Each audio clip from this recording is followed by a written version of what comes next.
everyone, welcome back to Ever After Stained Glass. I'm Nina. Today we're doing a DIY rainbow paintbrush sun catcher.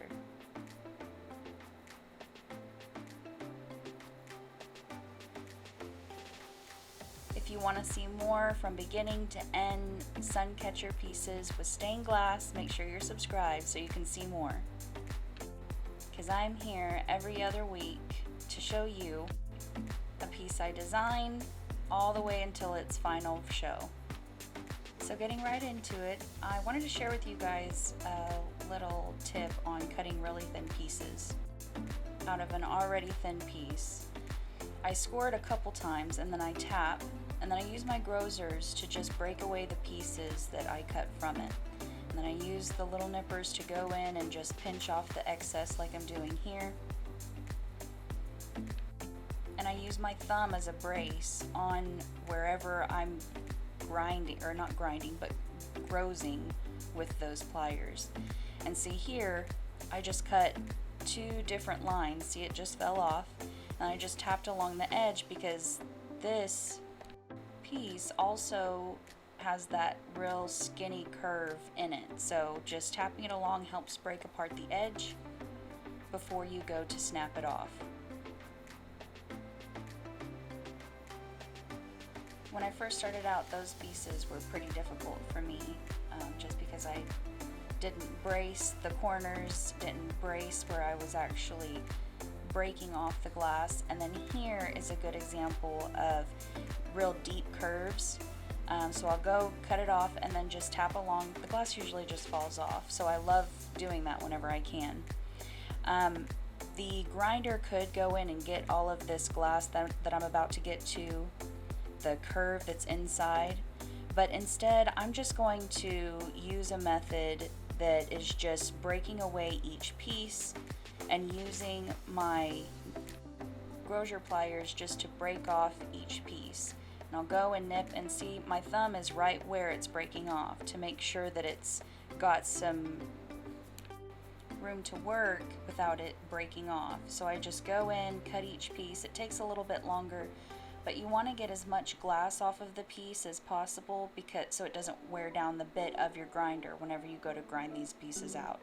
So I just use my thumb just to make sure the glass is nice and stable on the back end and just nib it away. I am in the process of ordering a ring saw, a Taurus ring saw. I'll do a kind of a tutorial on how those work and show you guys my first time using that saw. I'm pretty excited about it. It kind of acts like a bandsaw, if you guys have ever used one or know of what they do.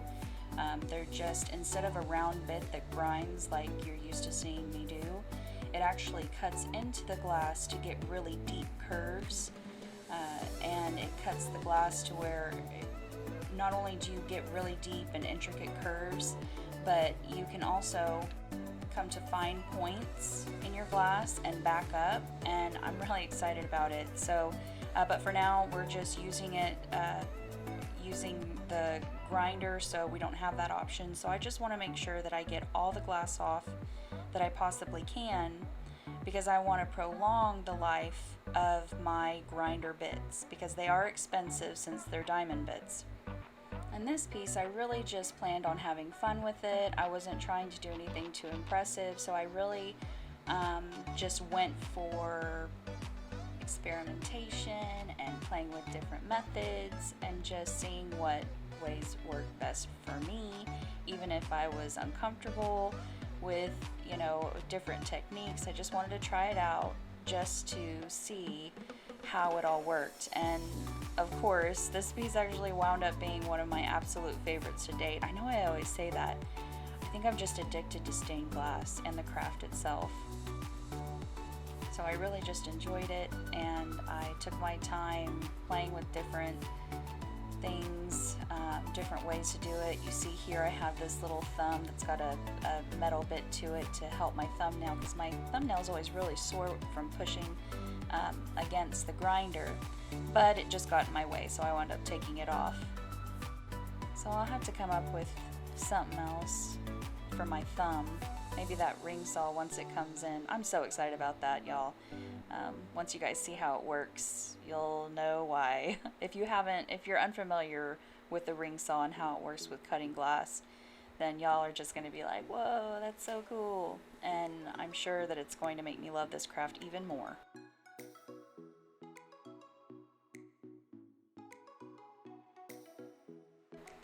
Now we're going to get into the foiling aspect of it. I've omitted that part in the past few videos, but a few of you have reached out and said that, you know, why is the foiling part missing? So I figured I'd just throw this in here. So I angled the camera to where you guys can see kind of the angle that I look at it. So I look down at it just like the camera is. I look down at it. So I'm having a little bit of difficulty just because I'm looking at the camera to do this, so that I can, you know, just give you guys an example of how I make sure to get the foil onto the piece as it is needed in order to get both sides of the foil equally on each side of the glass. So I look down into it, and sometimes, you know, I'll switch it up if the piece is a little wonky. Then I'll just, you know, make it work for me and just kind of move it around to make sure that all the edges are nice and even. And then I just go in and I take my fib and I burnish the edges, and then I'll fold down the corners, and then I'll just go and do kind of like a quality control check just to make sure that it's all nice and even, there's no tears. And this one kind of gives you a better view of like looking down. And see, I use my thumb to back up the tape, open up the tape. I never touch the sticky side of the copper foil, because that'll just cause the adhesion on the copper foil to lift due to the oils on your hands. Now I keep my hands super clean, very dry, no lotion, no oils, nothing on my hands whenever I do this part, just to make sure that, you know, if I do accidentally touch the sticky, it's not going to get any oils in between the adhesive and the glass. So again, this part is just a close-up of kind of how it works. You're just going to go in, wrap it with foil, fold down the corners, make sure all the sides are nice and even with foil. And if you're not paying attention, whenever you go to bend down the corners of the foil after you've burnished the edges and got the tape on there, you'll accidentally kind of flip the foil inside out. When you do that, you'll see me using a little X-Acto knife like there to just go and flip it back the way that it's supposed to be and go ahead and flatten it that way. This part of the stained glass process is a little tricky whenever you have those deep curves like in this piece, because the foil will wind up tearing on you if you don't really take your time. So I just take a lot of time going back and forth, back and forth. The copper foil will actually stretch on you, but you have to be very slow with it. Maybe in the future, if I ever get a tear on a piece, I'll show you guys how to fix that, but this one, it went really smoothly. So I just went on with putting the piece together. Y'all know this is my favorite look of the piece, how the copper foil just makes the pieces pop. So we're just lining it up on our template, and we're getting it nice and straight how we want it to look before we solder it, because we'll get it nice and shaped, make sure it's exactly how you want it, because you're going to tape it down at this point. Now you're taping the front, and you just line everything up real nice and neat. Get her taped down with some painter's tape.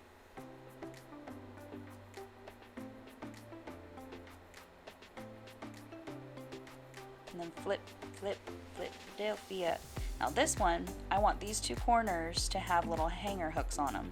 So I got this little jewelry making tool to make hoops. So I used that with the tin copper foil, wrapped it 3 times. This is my first time using this tool while I'm on camera, so I had to learn how it works and that kind of thing, but that's okay. It wound up working pretty well. I think the main thing is to not take it off of the loop tool, because if you do and you go to twist it, it'll make the loops wonky and come undone. So that's what I was doing. I just had to look at it real quick, and I needed my eyes right up to it. So I'm making a second one. Turned out really good. It was actually a lot quicker than the plastic paintbrush method you guys have seen me use before. So practice makes progress. I'm happy that you guys could be along the journey with me.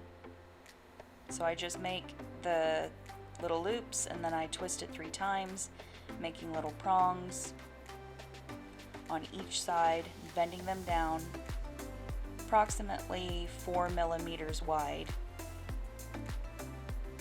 so that they can go on either side of the pieces of glass.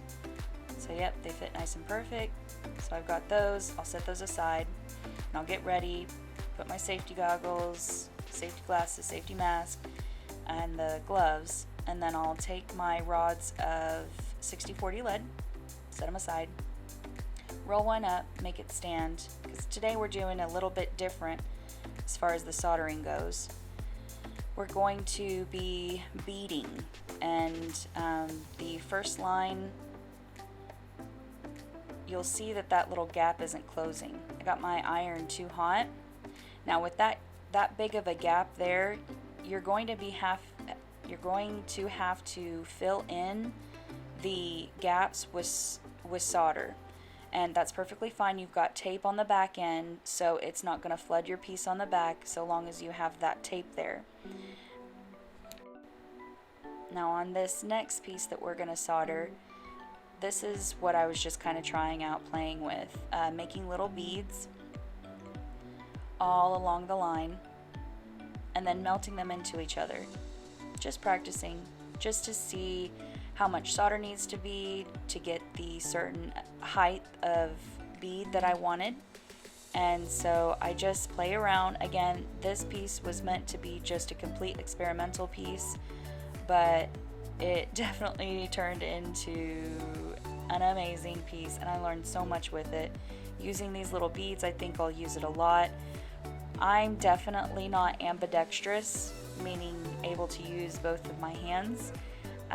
My left hand, I don't even know why I have a left hand, because even holding the lead in my left hand, it's crooked and shaky, and for some reason I have no depth perception with it, so my left hand really kind of just gets in the way whenever I'm soldering. So this method really worked for me because I could just go back and forth and pick up a bead from the solder and lay it down onto the piece.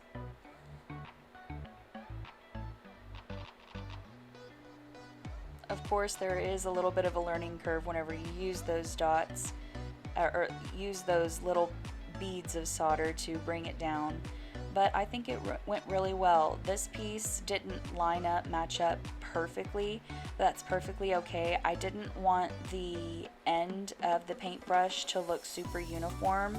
I kind of wanted it to look a little bit more natural, like a paintbrush would, with a little bit of movement, a little bit of, quirkiness about it, because it's supposed to represent paint on a paintbrush, and paint on a paintbrush is not uniform. So having that little red piece go out just a tiny bit makes it look like it was used maybe at one point. So let those little imperfections make sense to you. Don't fiddle around with it too much. Let it be what it wants to be, and then just embrace the creative expression that you're wanting to feel in the moment. This piece was so much fun because I didn't want to go into it thinking, okay, this piece has to be perfect. This piece is just what really, I designed this piece because I'm absolutely in love with Painter Panda. I don't know if any of y'all had from the 90s, but Lisa Frank had a panda that would paint, and he had a paintbrush that had rainbow ends like this. And so that's kind of where I got my inspiration for this brush, because I wanted to put it up in the new studio that I will be having here in a couple months. Yay for more space, because I am running out. So I just wanted to hang it up on my wall, give me a little bit of inspiration. I have done Lisa Frank art as far as like big paintings that are on the wall and stuff like that. So my very first piece of stained glass that I ever did was the ballerina bunny. And so she'll be hanging up in there. I will definitely have to show you guys once I get the room done. I'll go and do a new studio tour. Right now I'm currently outside in my garage, and with these Oklahoma summers, I am going to be so humid and hot here in about a month or two, so I need to get out of the garage. I'm going inside into our office, and my wonderful fiance has graciously decided to bow out on my behalf and take one of the spare bedrooms as his office. So I can't wait to show you guys that. So back to the project. Right now I'm going in. You'll notice this project has a lot of extra beads on the sides because I wanted to use those extra beads. I purposely put so that I can use those for the outside whenever I build up the edges with solder. So that's what I'm doing now. I'm just going in, doing the sides, then flipping it over to do the back, and removing all that painter's tape.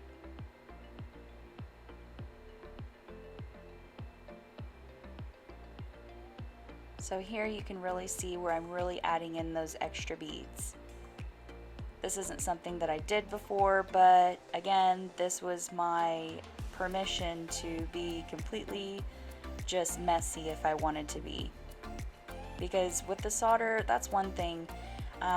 The ironing gun can always fix whatever you mess up, and if you just allow yourself to be free with it and just go in there and see what works best for you, even if you mess it up, you can always go back and maybe you'll learn a great new trick like this. It looked awful and messy with all those pebbles of solder on there, but it's working really well. I don't have to go back and forth, picking up new beads from the rod of solder. So it's working really well for me. I will always do this now. And had I not given myself that freedom to just go in there and make a mess, do whatever I wanted, then I probably wouldn't have ever found out how to do this part, you know? And I'm all about finding ways to just make my life easier with my craft. So it worked out. I'm pretty pumped about that. So now we just go in and we add those hooks that we made with the tin copper wire. And it melted through the back, but that's okay. Again, you know, we can fix anything that melts through and just use it as an opportunity for learning and growing. So I soldered both of those rods on each side of the point of where I want one of the chains to hang, because I want this paintbrush to be kind of at an angle, because later I've made some beaded little jewelry to hang. It's little sun catcher beaded Swarovski crystal rainbow jewelry to hang off of 3 points of this. So I need it to be at an angle. So I've put these little hangers on the top and on the side of the paintbrush that I want it to hang from, so that I can, whenever I hang it, it'll be at an angle perfect for how I want those beads and chains to swoop. So that's what I'm doing here. Of course, autofocus is not focusing on what it needs to focus on, but that's okay. Now we're just going to put the jump hoops on the piece that the little Swarovski crystals and hanging jewelry is going to hang from. So you always want to put your jump hoops where that opening is. That's what you solder onto the piece. and then you take your flux and you just solder on with more solder, get it nice and connected. And then once you get it a little connected there, you can flip it over and really start melding it into your piece.